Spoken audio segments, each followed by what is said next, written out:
आप मुझे एक सुप्रीम कोर्ट के वकील मिले थे, मुकेश झिंगियानी जी, 86 ईयर ओल्ड मैन। उन्होंने कहा मुझे मिलने आए हो दिल्ली में। हम तो छोटे से कहीं रहते थे किसी खुली में, तो हमारे पास पैसे नहीं, हम ज्यादा ऊंचे इसमें नहीं रहते, तो हम लोग इंडिया गेट पे बुला के मुझे मिलने आए। और उन्होंने क्या, कमांडर साहब क्या आप जानते हैं आपका संगठन ज्येष्ठ नागरिकों का दुनिया का सबसे बड़ा संगठन है। आपकी मेहनत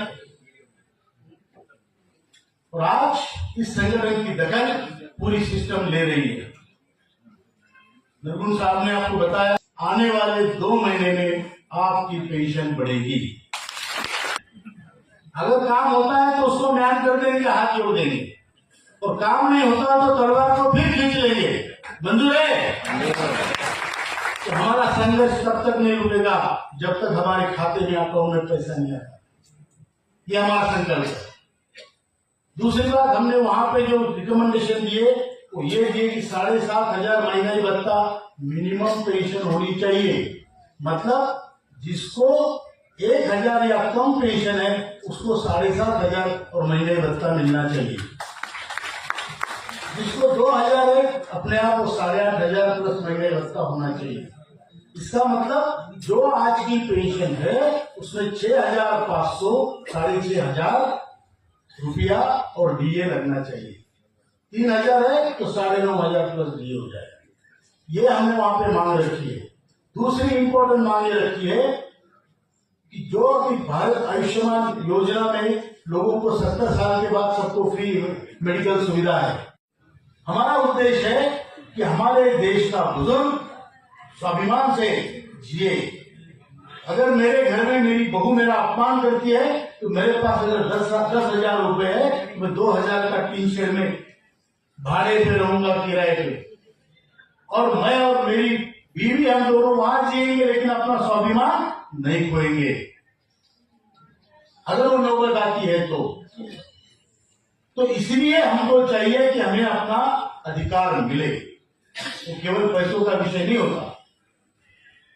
और ये बात हमने प्रधानमंत्री जी को भी कही है, ये बात हमने वित्त मंत्री जी को भी कही है, और ये बात हमने लेबर मिनिस्टर को भी कही है, क्योंकि हम इसमें कोई स्वार्थी नहीं है। यहाँ जो सिस्टम इस संगठन में है वो ये है कि हमारे देश में एक, आप देखो हिस्ट्री में हमारे देश में बड़े बड़े राजा हुए, बहुत अमीर राजा हुए, बहुत पराक्रमी राजा हुए, बड़े बड़े उनके पास सैन्य थे, लेकिन पूजा सिर्फ राम की होती है क्योंकि उसने त्याग किया है। क्या गरीब लोगों के पैसे लेके अगर आप कुछ फ्रॉड कर रहे हो तो यहाँ आप टिक ही नहीं सकते। हमारे संगठन का जो पैसों का व्यवहार है मैं बताता हूँ कैसे चलता है। वासु साहब ने भाषण में बहुत अच्छा कहा इसके लिए, मैं कहता हूँ आपको। हमारे संगठन में ये चलता है मंदिर जैसा। जो मंदिर की सिस्टम है वो सिस्टम इस संगठन में है। आप कहीं गए होंगे साईं बाबा शिरडी, कहीं भी मंदिर, जहां मंदिर है वहां आपको कोई कितना पैसा पेटी में डाल रहा है कोई चेक नहीं करता। भगवान चेक करता है क्या? कितना पैसा डाला? नहीं, वो चेक नहीं करता।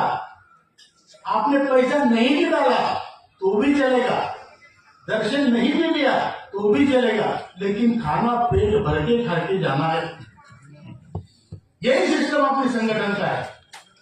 साल के हम लेते हैं 120 रुपया, वो भी वॉलेंटियरली, दिल किया मन से लगा कि देना है तो दो। ये केवल पैसों की बात नहीं है। पैसा है तो हमारा मान सम्मान है।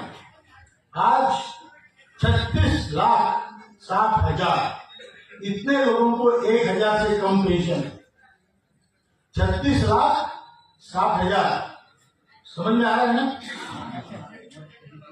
इतने लोगों को पेंशन 1,000 से कम मिलती है। तो मेरे देश में मेरा बाप।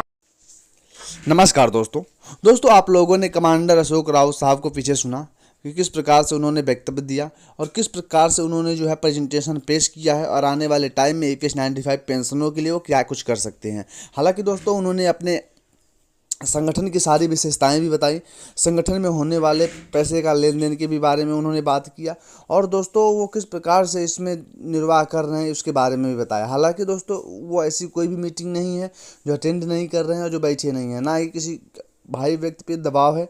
जो उस परिस्थिति के काबिल हैं वो आएँ और सहयोग करें, उनका कहना यही है।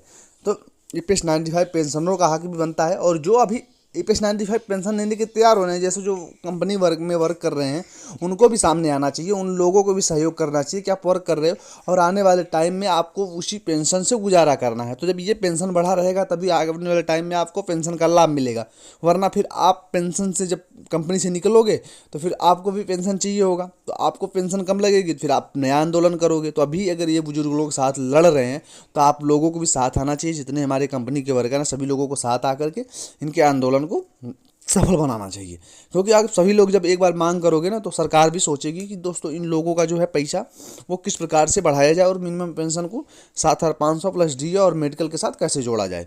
हालांकि दोस्तों प्रेजेंटेशन के हिसाब से कमांडर अशोक राउत साहब ने अपने नेतृत्व में इसको विस्तार से सरकार को समझाने की कोशिश की, लेकिन अब सरकार इस पर क्या रवैया अपनाती है और क्या रुख अपनाती है ये देखने वाली बात होगी। फिलहाल दोस्तों यह मीटिंग की जो मैं वीडियो लेट ही डालता हूँ, क्योंकि EPS